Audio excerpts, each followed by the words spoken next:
আসসালামু আলাইকুম। কেমন আছেন সবাই? আশা করি ভালো আছেন।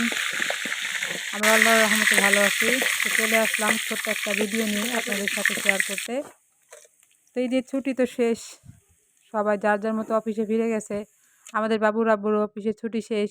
ও চলে যাবে কালকে। তাই ওর জন্য আজকে কিছু রান্না করলাম। তো প্রথমে আমরা রোস্ট রান্না করতেছি। যদি আমাদের ভিডিও আপনাদের কাছে ভালো লাগে তাহলে লাইক দিবেন, সাবস্ক্রাইব করবেন। আমাদের ভিডিও যদি ভালো লাগে সাবস্ক্রাইব করে আমাদের পাশে থাকবেন আর আমাদের জন্য দোয়া করবেন। তো শুরুতেই দেখেছেন আমি রোস্ট রান্না করার জন্য মুরগি আগে ভালো করে ভেজে নিয়েছি আর এখন পেঁয়াজটাও কষিয়ে নিয়েছি। তো পেঁয়াজটা কষানো শেষ হয়ে গেছে।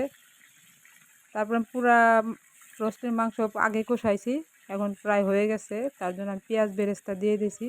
আসলে সব কিছুই করে রাখছি, কারণ ভিডিও না হলে তো অনেক বড় হয়ে যায়।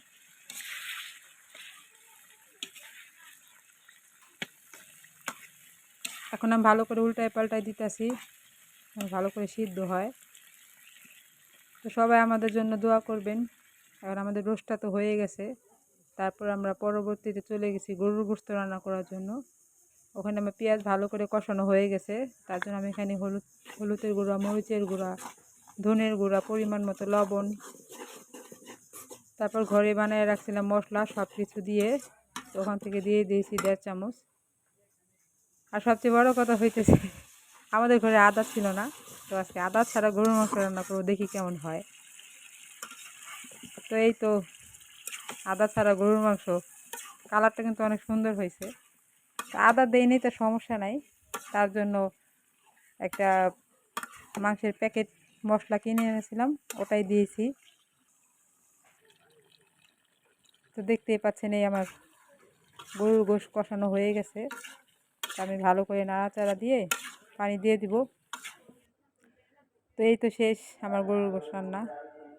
তো দেখেন আমার গরুর মাংস রান্না হয়ে গেছে, রোস্ট রান্না হয়ে গেছে, এখানে পোলাও রান্না হয়ে গেছে, শসা কেটেছি।